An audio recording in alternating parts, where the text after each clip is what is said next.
You don't belong here! His words slammed into my temple before his fist found my cheek. The wedding band's rendition of At Last still echoed under the chapel's wooden beams, while camera shutters exploded like fireworks. A few guests turned their heads slowly, then entire rows raised their phones. White flashes poured over the blood streaking my lip. I lifted my face, swallowed the metallic taste, and swore that tonight would be the last photograph he'd ever appear in peacefully. My name is Harper Lane, and until 5 minutes ago, I'd managed to stay invisible at family events for 17 years. Now, sprawled on the polished oak floor of Hawthorne Chapel, I could taste copper pennies and hear nothing but camera shutters mixing with the string quartet's confused halt. Warren Pike stood over me, his bourbon breath cutting through the gardenia arrangements. My stepfather, Maple Ridge's self-proclaimed pillar of society, city council candidate, and the man who'd just shattered his carefully crafted image with one drunken swing. "Get up," he hissed, straightening his silver tie. "You're embarrassing yourself." The irony almost made me laugh. Blood dripped onto my cousin Sloane's ivory runner, the one she'd imported from Italy, the one that cost more than my monthly rent. Each drop looked like a tiny crime scene photo against the silk. Warren. My mother's voice cracked from the front pew. Lila Pike, formerly Lila Lane, frozen in her pewter mother-of-the-bride dress, her face a masterpiece of horror and practiced denial. She'd perfected that look over the years, the one that said this isn't happening, not here, not in front of everyone.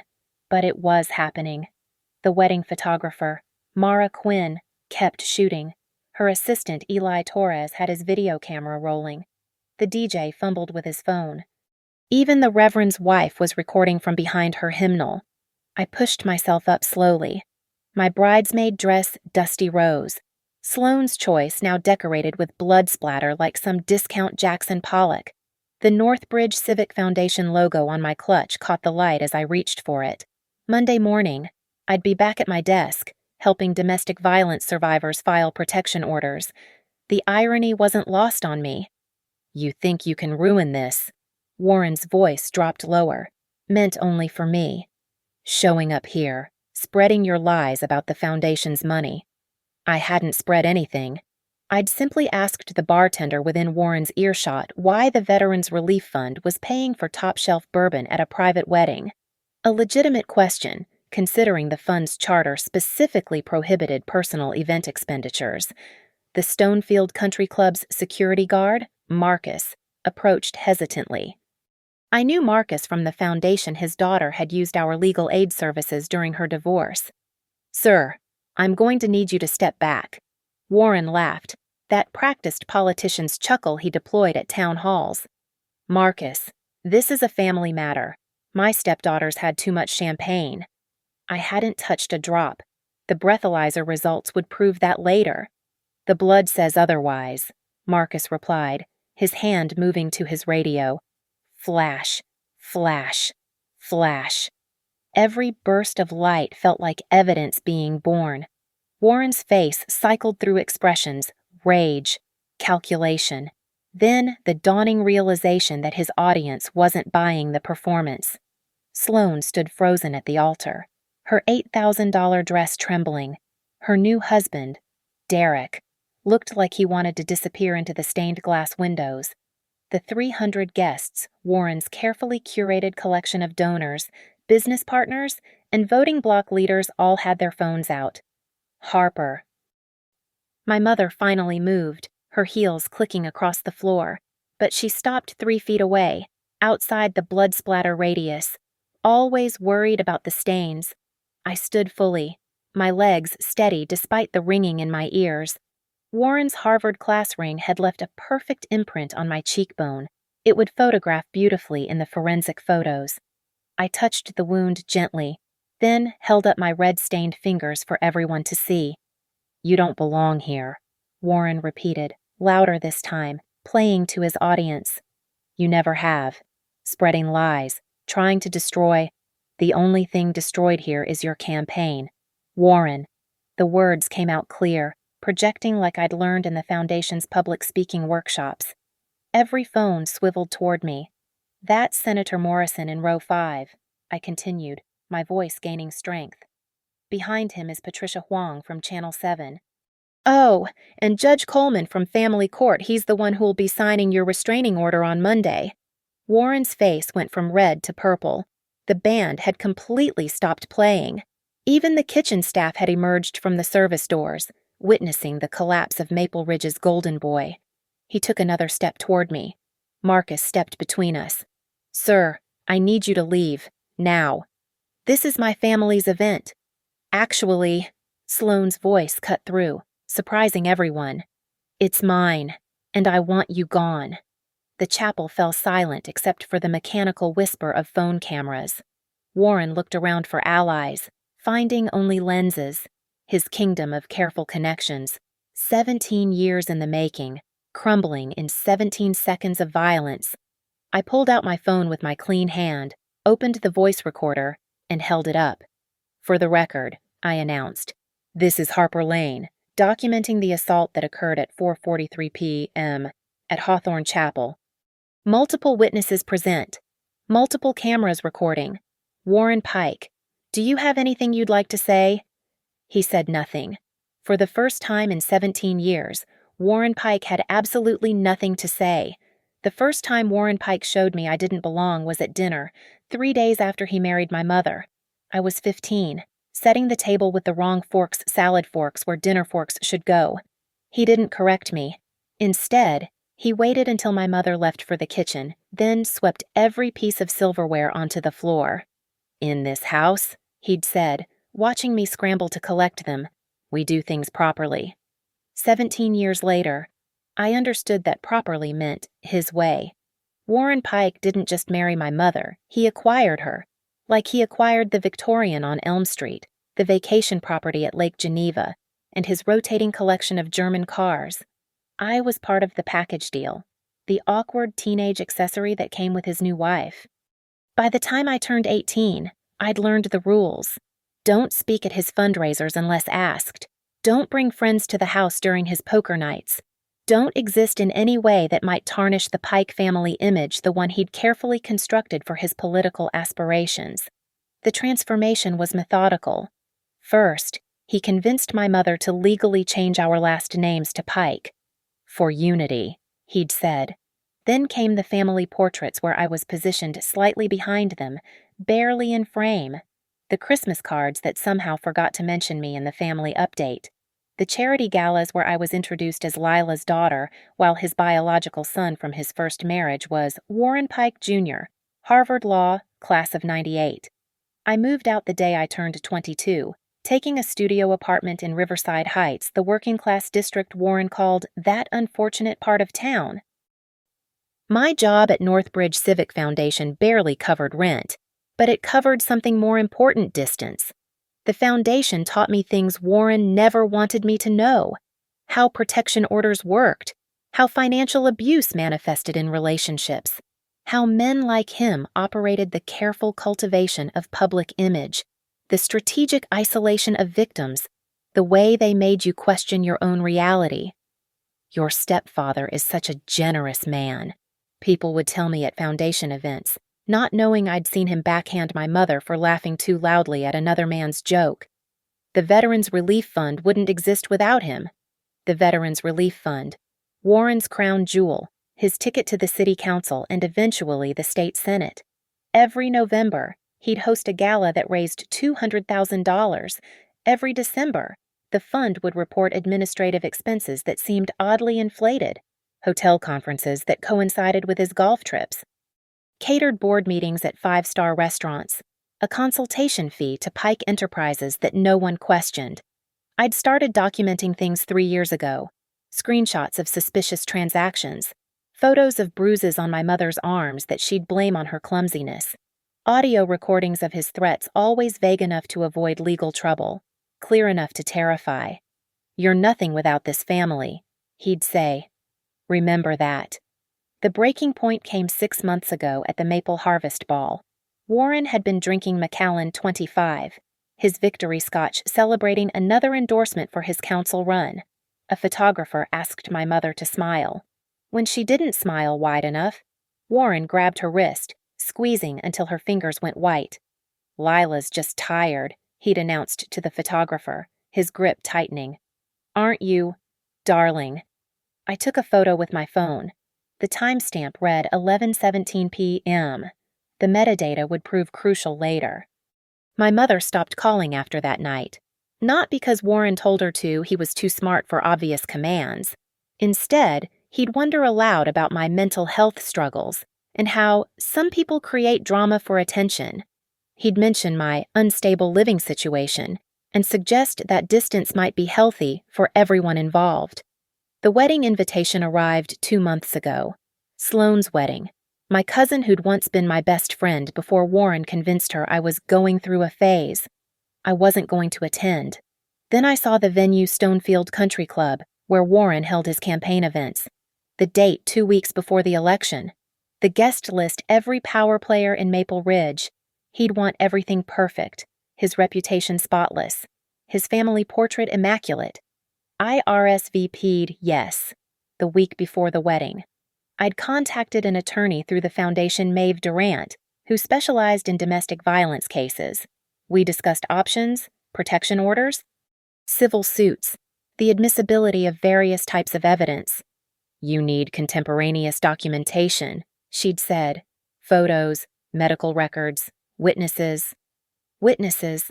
At a 300-person society wedding, I hadn't planned for him to hit me. I'd expected verbal abuse, maybe some threatening gestures. Warren was usually too calculated for public violence.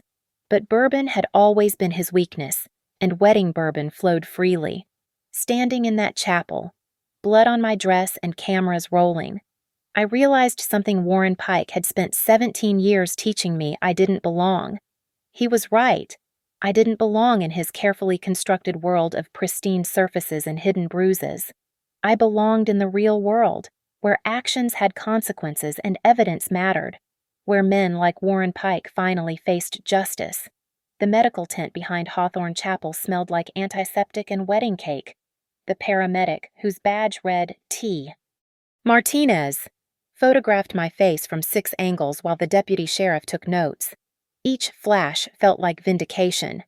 "The swelling will get worse before it gets better," Martinez said, pressing an ice pack against my cheekbone. "You want to go to Maple Ridge General for x-rays." "After I finish here," I said, watching Deputy Coleman document the blood on my dress. "I need copies of everything." Coleman looked up from his clipboard. "You seem pretty familiar with this process." "I work at Northbridge Civic Foundation. We help people file protection orders." He nodded slowly. "Smart. You'll want the medical report notarized.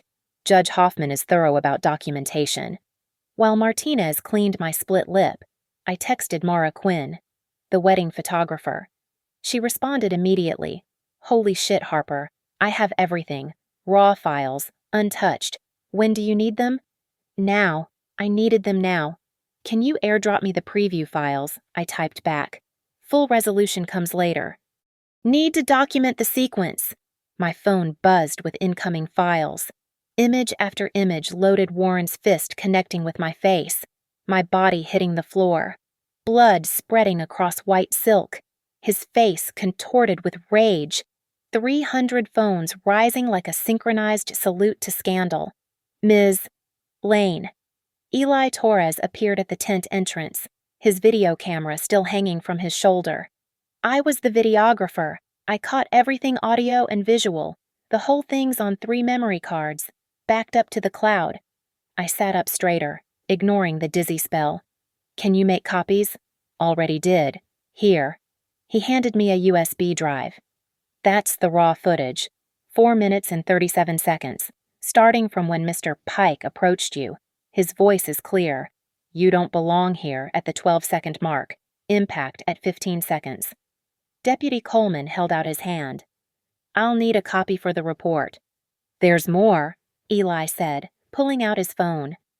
I was recording earlier, during cocktail hour. Got him drinking heavily, slurring his words to Senator Morrison about dealing with problems in the family. Timestamp shows 2:43 p.m. Evidence. building like a prosecutorial dream. The tent flap opened again. Sloane stood there in her wedding dress, mascara streaking her cheeks. Behind her, 3 of her bridesmaids huddled with their phones. "Harper, I'm so sorry," she started, then stopped. "No, that's not enough. I'm testifying. Whatever you need. Derek's father is a judge in the Superior Court. He's already making calls." "We all are," said one bridesmaid, Jessica something, a local news producer. "I've got photos from the last 3 Pike family events showing aggressive behavior. He grabbed your mother's arm at the Christmas gala." "I thought it was weird then. Documented it?" My phone kept buzzing. Screenshots from wedding guests. Videos from different angles. A text from Marcus the security guard. Surveillance footage from 4 cameras. All preserved. My incident report will be thorough. I opened my notebook app, creating a folder titled White Flash, the moment when truth gets exposed in blazing light. Methodically, I began cataloging Exhibit A medical documentation. Facial trauma. 6:45 p.m. Exhibit B, 37 photographs from Mara Quinn. Professional photographer Exhibit C video footage. Eli Torres. With audio Exhibit D surveillance footage. 4 angles. Stonefield Property Exhibit E through Z guest recordings. Various angles. Harper, another voice at the tent. Attorney Maeve Durant stood there in her courtroom best, having rushed from a Saturday deposition. "I got your text. We're filing for an emergency protection order tonight. Judge Hoffman is waiting at the courthouse." Warren has connections. Not with Hoffman. She prosecuted domestic violence cases for 15 years before taking the bench. "She doesn't care about Warren's donor list." Maeve pulled out her tablet, fingers flying. "I'm sending preservation letters to everyone now. Any deletion of evidence after receiving notice becomes spoliation, potentially criminal." Deputy Coleman finished his report. "Mr. Pike left the premises at 5:10 p.m. Multiple witnesses heard him threaten to finish this conversation later. That's enough for criminal menacing charges. Assault in the 3rd-degree minimum." "There's more," I said, pulling up my phone's recording app. 3 months of Warren's voice memos, all legally recorded in Pennsylvania's 2-party consent state because he'd signed a family recording agreement for his campaign documentary. His arrogance becoming his downfall. May 15th. Harper needs to learn her place in this family. June 3rd. If she embarrasses me at the fundraiser, there will be consequences. July 22nd. That girl is a liability. Should have sent her away years ago. Maeve's eyes widened. "This is gold, combined with today's assault. I also have this." I showed her my laptop, pulling up spreadsheets I'd compiled. Veterans Relief Fund transactions. 47,000 in questionable expenses over 2 years. Bar tabs at private clubs. Golf membership labeled as board meeting venues. A catering bill for his birthday party coded as volunteer appreciation. Financial fraud, Maeve breathed. "That's federal." The tent felt smaller suddenly, filled with the weight of evidence. Every document a nail in Warren Pike's political coffin. Every photo a crack in his facade. My phone rang. Unknown number, but I recognized the voice immediately. "You little bitch," Warren slurred. "You think you've won, I'll destroy you. You're nothing. You hear me?" "Nothing." I put him on speaker. Deputy Coleman started recording. Maeve gestured frantically. "Keep him talking." "Warren," I said calmly, "you're being recorded. I don't give a damn. You're done in this town. Your mother will never speak to you again. I'll make sure you can't get a job anywhere." "Mr. Pike," Deputy Coleman interrupted. "This is Deputy Coleman. You're currently violating New York State Penal Law Section 240.30. I advise you to hang up and contact your attorney." The line went dead. Coleman smiled grimly. "That's witness intimidation. Upgrades everything to felony level." I looked at the USB drive, the photos, the reports scattered across the medical tent's folding table, each piece of evidence with its own serial number, timestamp, chain of custody. Warren had taught me about not belonging. Now I was teaching him about accountability. "What's next?" Sloane asked. I stood, steady despite the pain. Now we build a case that ends him. The war room was my studio apartment's kitchen table, covered in color-coded folders and laptop screens. Maeve Durant sat across from me, her legal pad divided into 2 columns, criminal and civil. The coffee maker gurgled its 3rd pot since midnight. Operation White Flash, I said, placing a timeline on the wall. 2-pronged attack, legal consequences and public destruction. Warren lives for his reputation, we kill both. Maeve reviewed the strategy board. Prong 1 is straightforward. Criminal assault charges filed, check. Emergency protection order granted, check. That's just the appetizer. I pulled up my laptop. The main course is the fraud investigation. I've mapped every suspicious transaction from the Veterans Relief Fund. Red pins marked personal expenses. Yellow highlighted suspicious vendors. Green showed legitimate charity work, depressingly few pins. 47,000 in 2 years, Maeve calculated. That's grand larceny territory. Add mail fraud if any donors were solicited across state lines. The FBI's white-collar crime division will want this. Already contacted them, I said, showing her the email confirmation. Agent Patricia Liu, Financial Crimes Unit. She's reviewing the documentation Monday morning, 9 a.m. sharp. Prong 2 required more finesse. Warren's reputation wasn't just built on charity. It was a carefully constructed pyramid of political alliances, media relationships, and social capital. The charity gala is in 6 days, I continued.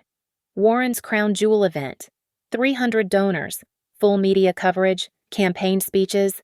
He's supposed to announce his endorsement from the governor. He'll never show after today. He will. His ego won't let him hide. Plus, he needs the campaign funds.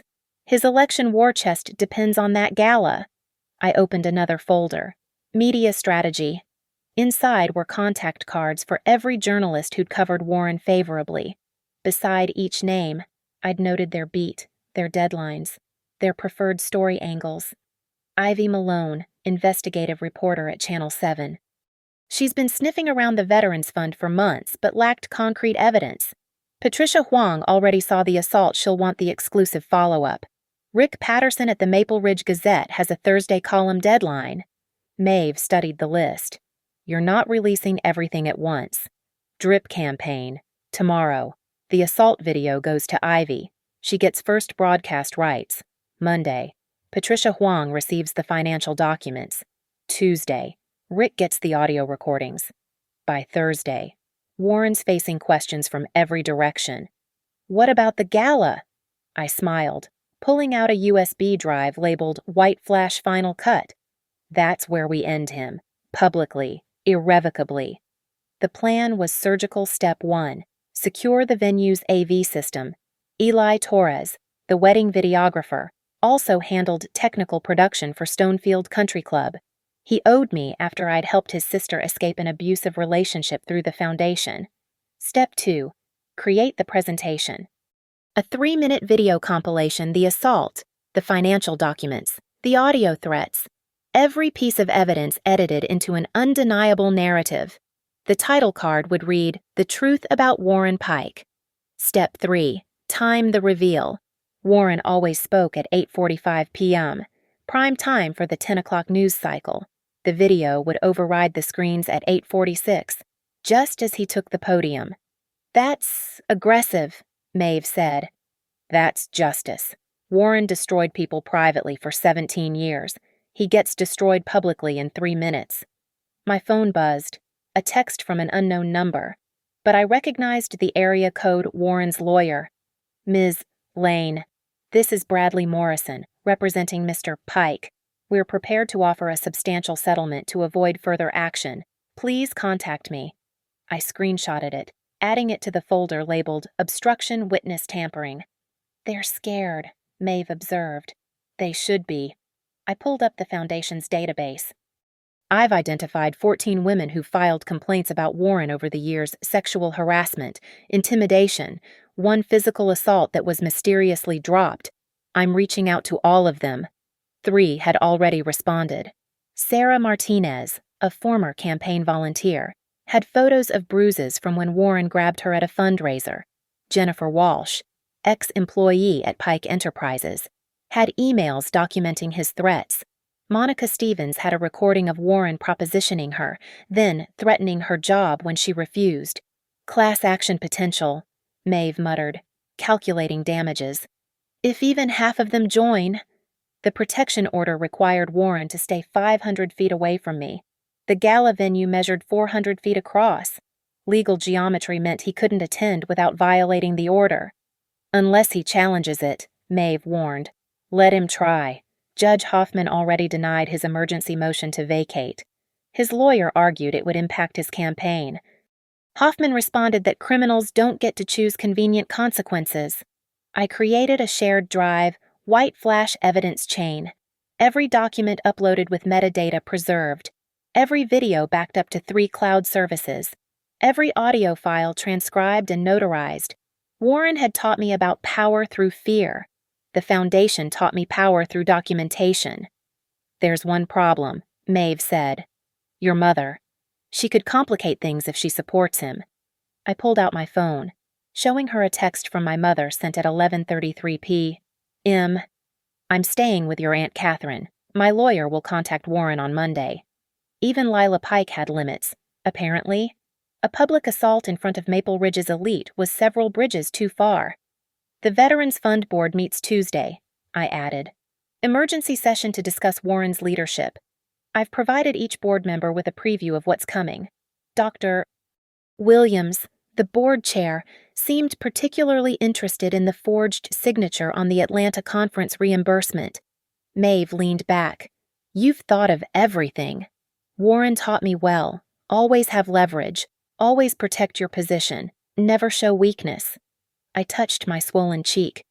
He just forgot that students sometimes surpass their teachers. The plan was set. Monday, criminal charges filed. Tuesday, financial investigation begins and board meets. Wednesday, media storm builds.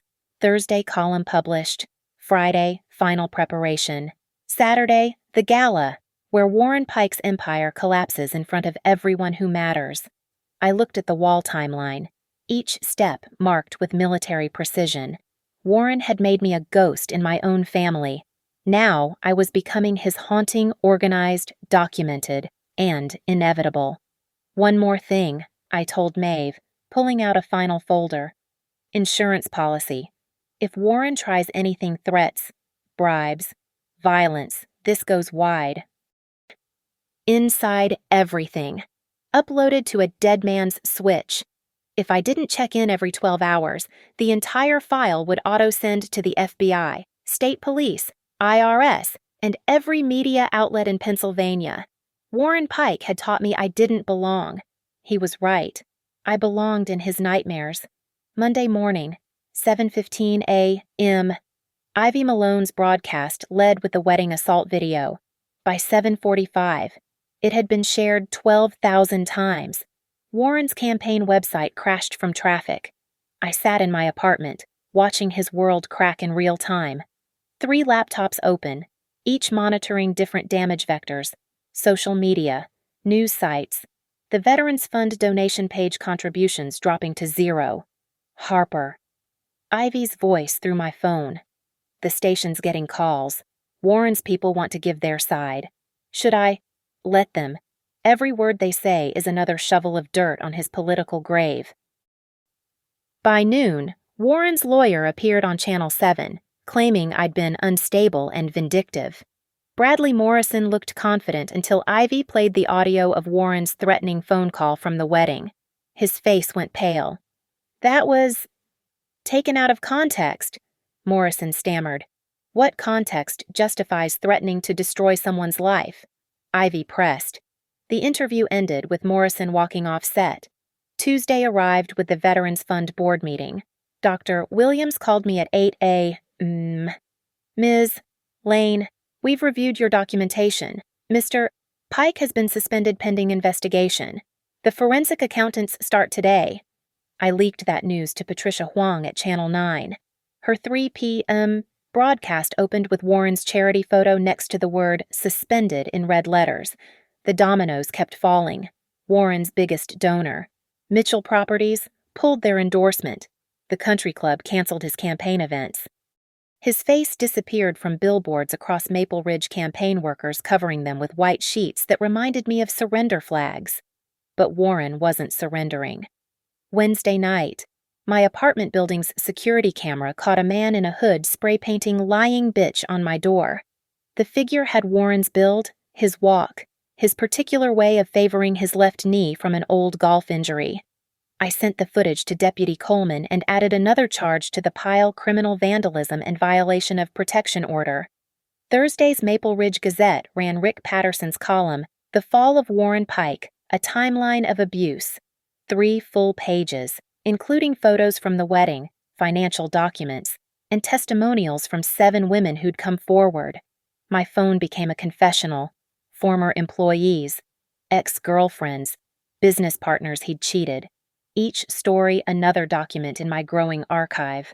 Warren hadn't just abused family, he'd terrorized anyone who challenged him. "Harper, this is Jennifer Walsh."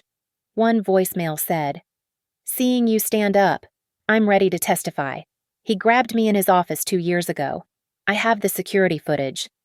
By Friday afternoon, the FBI had seized Warren's computers. Agent Liu called me with an update. "We found evidence of embezzlement going back 5 years, nearly 200,000 total. This is RICO territory now." The gala was 24 hours away. Warren hadn't been seen publicly since Monday, but his assistant confirmed he'd attend. His ego wouldn't let him hide. I met Eli at Stonefield to test the video system. We ran through white flash 3 times, checking every screen, every speaker. The presentation was perfect, brutal in its clarity, devastating in its completeness. "You sure about this?" Eli asked. "Once this plays, there's no going back." There never was. Friday night. I couldn't sleep. Not from fear, from anticipation. I stood at my window, looking toward downtown where Warren's office lights blazed. He was there, planning something. Men like him always had one more move. My phone rang at 11:58 p.m. "Mom. Harper, he came by Catherine's house, drunk, begging me to make you stop. He actually cried." "What did you tell him?" A long pause. "I told him you don't belong to him anymore." "You never did." The words hit harder than I expected. 17 years late, but they still mattered. Saturday morning brought unexpected allies. Senator Morrison, the one Warren had been courting, released a statement distancing himself from Mr. Pike's disturbing actions. The governor's endorsement evaporated. The city council announced an ethics investigation. I dressed carefully for the gala. Not the demure outfit Warren would have demanded, but a sharp black suit that said "prosecutor." My bruises had darkened to purple-yellow. I didn't cover them. Evidence shouldn't be hidden. Maeve met me outside Stonefield at 6 p.m. "Ready?" 17 years ready? The ballroom buzzed with anticipation. 300 guests pretending to mingle while actually watching for Warren. The media section overflowed, every outlet wanting to document the final act. Channel 7 had a live feed running. The headline: "Charity Gala or Last Stand." Warren arrived at 7:45, looking like a man attending his own funeral in a $10,000 suit. His eyes found me immediately across the room. The protection order meant he couldn't approach, but his stare carried all his hatred. He still thought he could win. That money and connections could save him. That I was just a problem to be managed. Dr. Williams took the stage at 8:30, announcing the Veterans Fund's new leadership structure won without Warren Pike. Applause rippled through the room. Warren's jaw clenched. "And now, Dr. Williams continued, "Our former chairman would like to address—" Warren was already moving toward the stage, confident, pretending the past week hadn't happened. The room held its breath. He reached the podium at exactly 8:45, gripped the edges, leaned toward the microphone. "My fellow citizens, 8:46. The screens went black, then white. Then the words appeared, "The truth about Warren Pike." The video began with his fist connecting with my face. The sound echoed through the ballroom's speakers, flesh hitting flesh, my body hitting the floor. Then the financial documents, the threatening voicemails, the testimonies from 14 women. Warren grabbed the microphone. "This is fabricated!" But his voice was drowned out by his own recorded words. "You don't belong here. You're nothing. I'll destroy you." The room erupted, cameras flashing like lightning, guests backing away from the stage. Warren looking around wildly for someone, anyone, to help him. No one moved. The video ended with a simple message. Warren Pike has been charged with assault, embezzlement, and witness intimidation. This is Evidence Exhibit A through Z in State of Pennsylvania v. Warren Pike. Warren stood frozen at the podium, his empire collapsing in real time, broadcast live to thousands.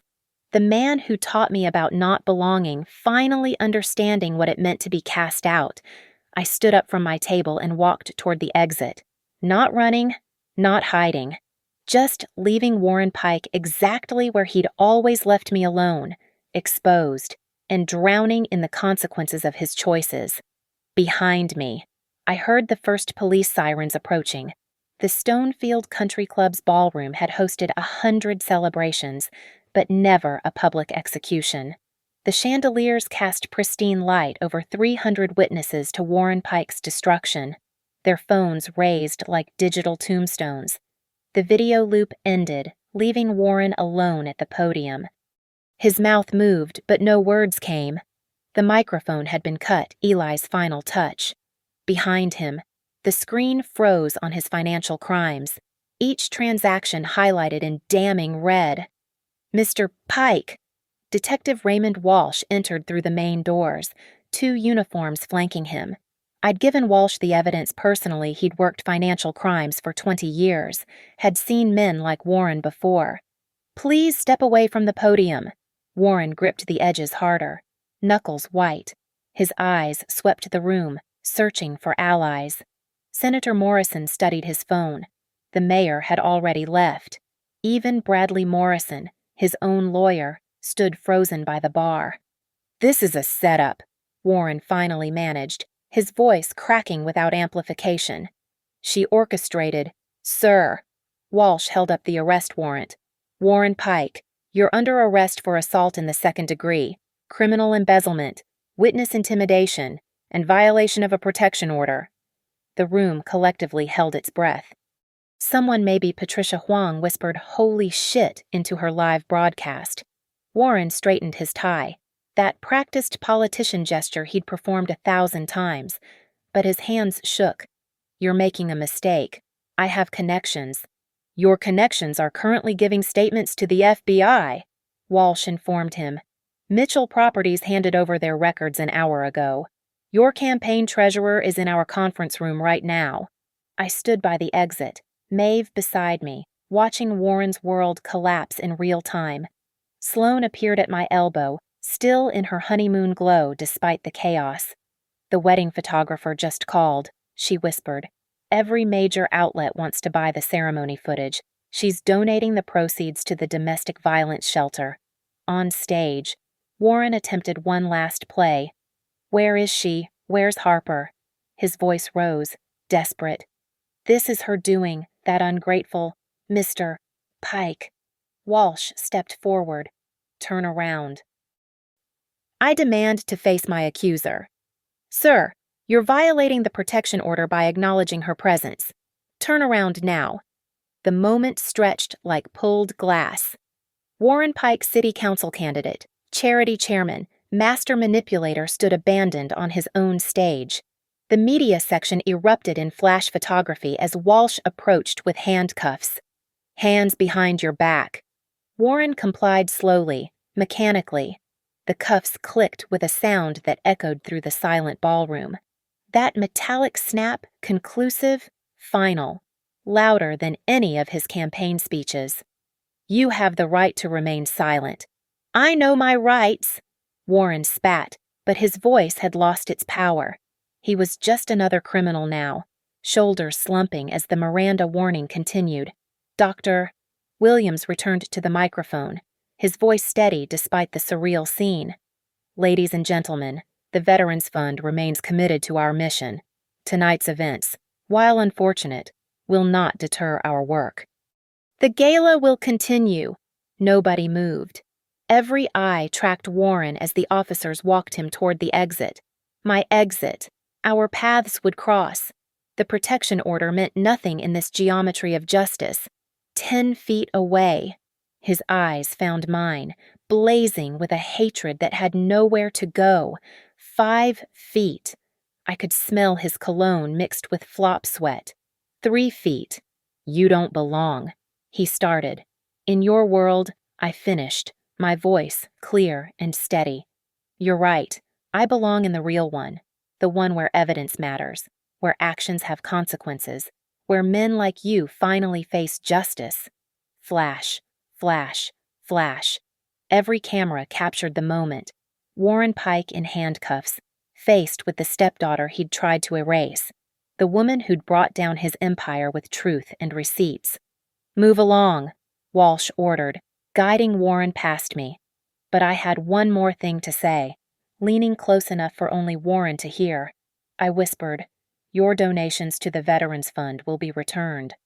All of them, every dollar you stole, tracked and recovered. Your name will be removed from every plaque, every program. You'll be erased, Warren, like you tried to erase me. His face went pale. Legacy, that's what mattered to men like him. Not family, not love, but how history would remember them. I'd just promised him historical obliteration. The officers pushed him forward. Warren stumbled, his expensive shoes catching on the marble floor. Someone laughed nervous, shocked, but still laughter. Then another, not cruel, but cathartic. The sound of a spell breaking. Warren Pike, escorted out of his own gala in handcuffs, past the ice sculpture of the Veterans Fund logo, past the donor wall where his name would soon be sand-blasted away, past the valet stand where no driver would ever again rush to fetch his Mercedes. The ballroom doors closed behind them with a soft thud. Silence. Then applause. Not for the arrest, but for something else. Dr. Williams understood first. Ladies and gentlemen, Harper Lane, he gestured to me, whose courage has protected future victims and restored integrity to our organization. I didn't want applause, didn't need it, but as 300 people clapped, some who'd ignored me at Warren's events, some who'd believed his lies about me, I realized this wasn't about me.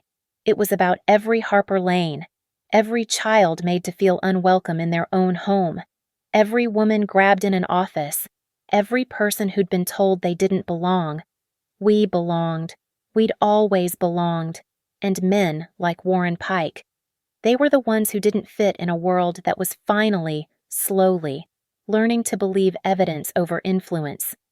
Ivy Malone pushed through the crowd, microphone extended. Harper, how does it feel? I looked at the empty podium, the screens still displaying Warren's crimes, the room full of witnesses who'd never forget this night. Like justice, I said simply. It feels like justice. Outside, sirens wailed as Warren was driven away. Inside, the band tentatively started playing again. People began to move, to talk, to process what they'd witnessed. I walked to the bar where a glass of champagne waited. The bartender, the same one who'd witnessed Warren's bourbon-fueled rage, nodded respectfully. On the house, Ms. Lane, all night. I raised the glass toward the empty podium, then took a sip. It tasted like vindication. Behind me, someone touched my shoulder. My mother stood there, tears streaming down her carefully made-up face. Harper, Later, Mom. We'll talk later. Tonight. Just. Let's watch his world burn. She nodded, standing beside me as the local news played footage of Warren being placed in the squad car. The headline scrolled beneath, Charity Chairman Arrested at Own Gala. The white flash of cameras had done its job. Truth. Captured and transmitted, impossible to deny or spin or bury. Warren Pike had taught me I didn't belong. He was wrong.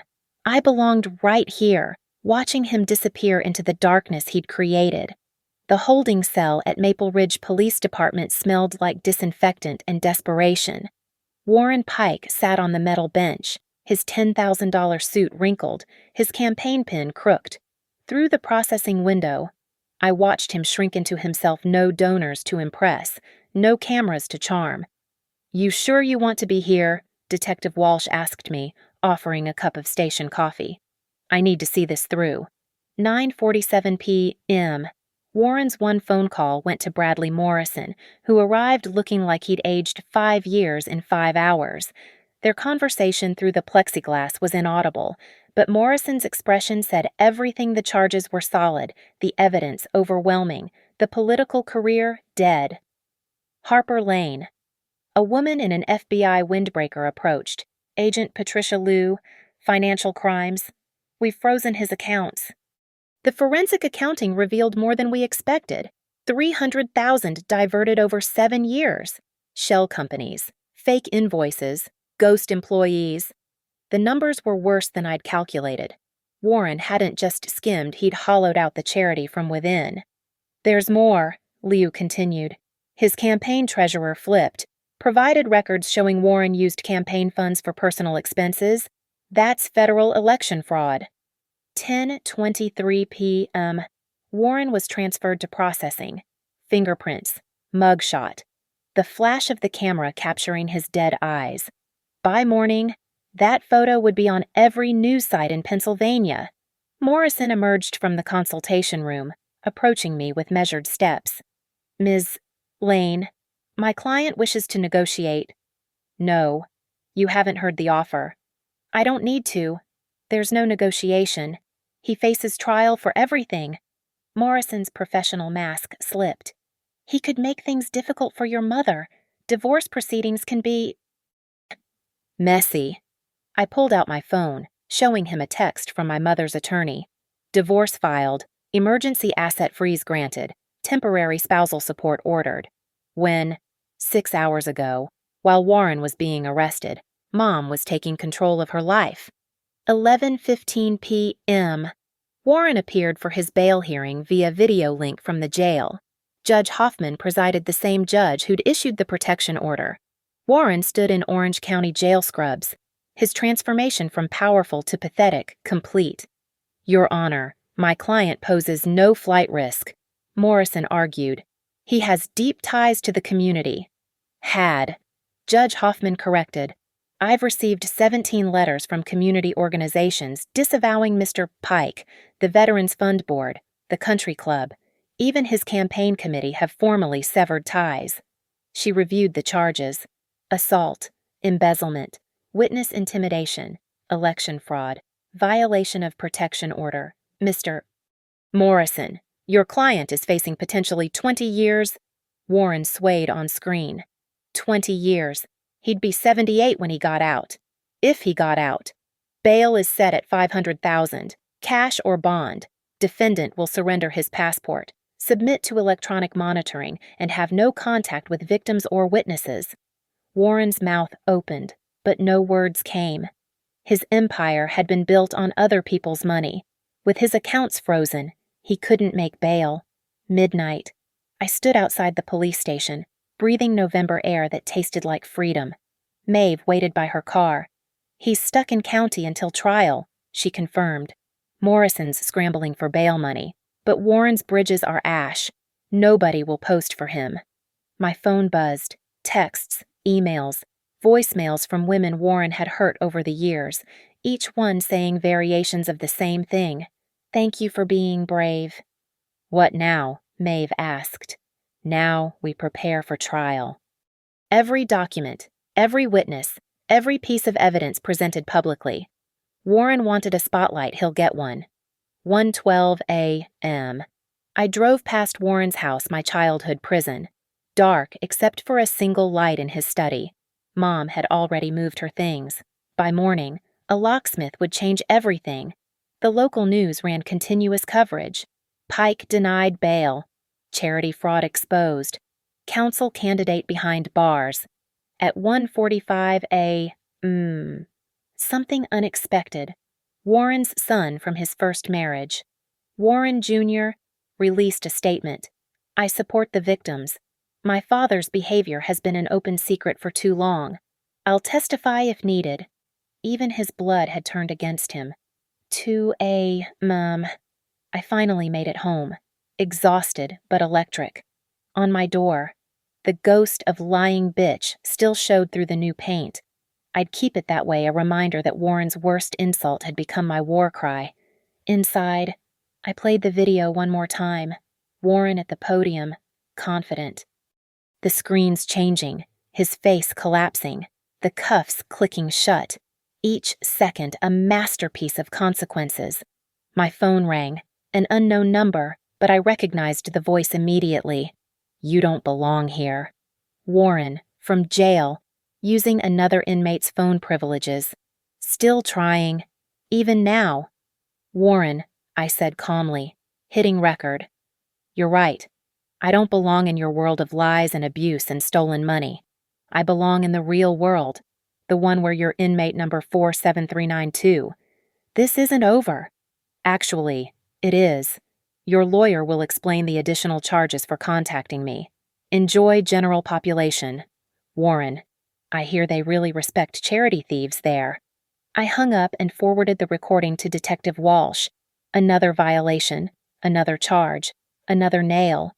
3A, mem. I stood at my window, looking at the city lights. Somewhere in the county jail, Warren Pike sat in a cell, his empire reduced to a metal toilet and a thin mattress. He'd stolen from veterans, attacked women, terrorized his family. Now he was just another number in the system. The news alert popped up on my phone.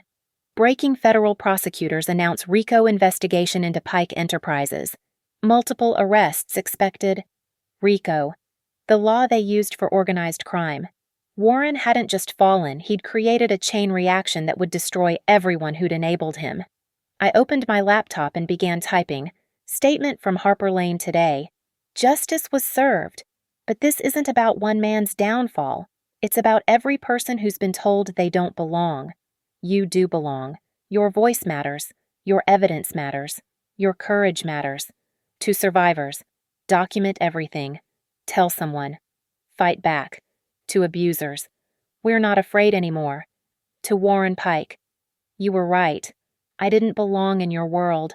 I belonged in the one that would end it. I hit send, watching it populate across social media, picked up by news aggregators, shared thousands of times within minutes. My phone rang again. Mom. Harper. I'm proud of you. So proud. I should have protected you. We protected each other. Mom. In the end, that's what mattered. 4A, mem. The city slept, but I couldn't. Tomorrow would bring more battles depositions, trials, testimony. But tonight, Warren Pike sat in jail, his name destroyed, his future erased. The white flash had done its work. Justice had been served, and I belonged exactly where I was free, vindicated, and unafraid. The master of ceremonies stood at the abandoned podium, microphone dead in his hand. Behind him, the screens that had played Warren's destruction went dark, one by one, like eyes closing on a nightmare.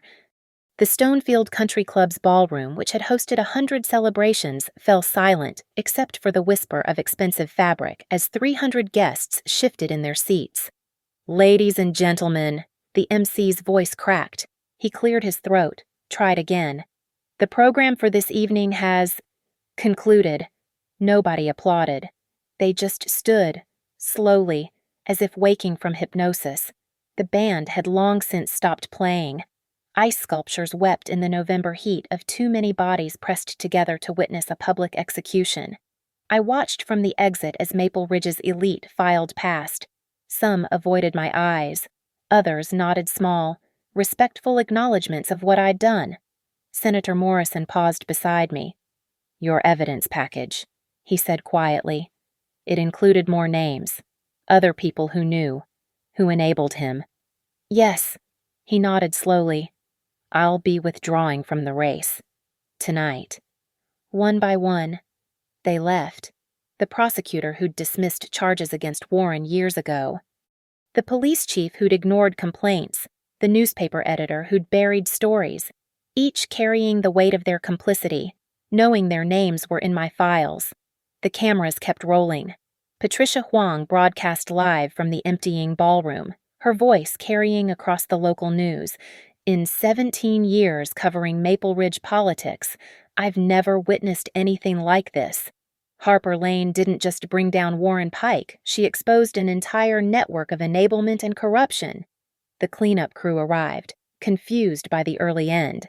They began stacking chairs, pulling down decorations, erasing the evidence of Warren's last stand. One worker picked up a program from the floor. Warren's photo smiled from the cover, labeled Man of the Year. The worker dropped it in the trash. My mother stood by the valet stand, waiting for a cab. She looked smaller somehow, freed from Warren's shadow, but uncertain how to exist in the light. "Where will you go?" I asked. "Catherine's, for now. Then, I don't know. Somewhere I can remember who I was before him." The cab arrived. She paused before getting in. "Harper, the things he did to you. The things I let him do. We survived. Mom, that's what matters." She nodded, tears cutting through her foundation. As the cab pulled away, I saw her shoulders straighten for the first time in 17 years. The parking lot emptied except for news vans and police cars. Detective Walsh emerged from the building, Warren's personal effects in an evidence box. "Found something interesting in his office," Walsh said, showing me a leather journal. He kept records of everyone he'd hurt, names, dates, methods, like trophies. I flipped through pages of Warren's neat handwriting. My name appeared frequently, each entry detailing another small cruelty, another calculated humiliation, but I wasn't the only one. Dozens of names, hundreds of incidents, a serial abuser's careful documentation of his crimes. "This is evidence of premeditation," Walsh said. "Upgrades everything to felony level. He's looking at 30 years minimum now." 30 years? Warren would die in prison. The last news van pulled away at 2:15 a.m. The country club locked its doors. The parking lot lights dimmed. I stood alone where hours earlier Warren had arrived in his Mercedes, confident in his untouchability. A white napkin blew across the asphalt, one from the dinner service that never happened. It caught on my shoe, stained with something dark. Blood or wine. Impossible to tell in the darkness. I picked it up, folded it carefully, put it in my pocket. Evidence. Always preserve the evidence. My phone buzzed with a text from Eli Torres. "Final video file uploaded to the cloud. Triple backed up. Warren Pike's destruction will exist forever." Forever. Every time someone Googled his name, they'd find that video. Every job application, every background check, every attempt to rebuild blocked by the permanent record of his violence. I drove home through empty streets, past Warren's campaign billboards that workers were already removing. His smiling face disappeared section by section, replaced by blank white spaces waiting for someone better. At my apartment, I found a package waiting. Inside, a USB drive and a note. "From the women you gave voice to. We recorded our stories. All of them. For the trial, for history, for the next Harper who needs to know she's not alone. Thank you." I plugged in the drive. 14 videos. 14 women speaking their truth. Warren hadn't just hurt me, he'd created an entire population of survivors. Now we were an army. The sun rose at 6:33 a.m., painting Maple Ridge in amber light. Somewhere in the county jail, Warren Pike woke to his first full day as inmate number 47392. No coffee from his Italian espresso machine. No breakfast at the club, no assistants managing his calendar. Just a metal toilet, a thin mattress, and the knowledge that everyone he'd ever tried to impress had watched him fall. I stood at my window, still in my gala clothes, watching the city wake. My phone showed 300 new messages, interview requests, book deals, movie rights.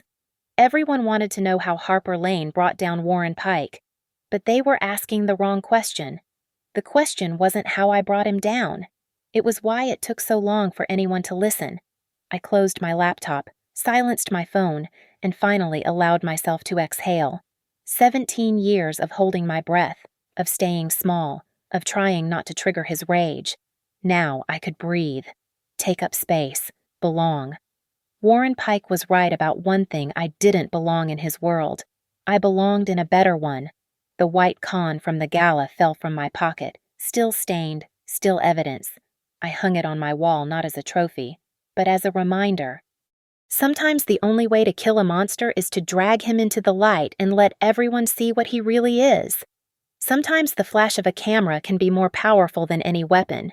Sometimes a woman who doesn't belong is exactly what the world needs. The end. Thank you so much for listening to this story. I'd love to know where in the world you're tuning in from. Please share in the comments below so we can connect across the miles. If this story resonated with you, please subscribe to the channel and share your thoughts about Harper's journey. Your perspectives and experiences make our community richer, and I read every single comment. Until next time, stay strong and keep fighting for your truth.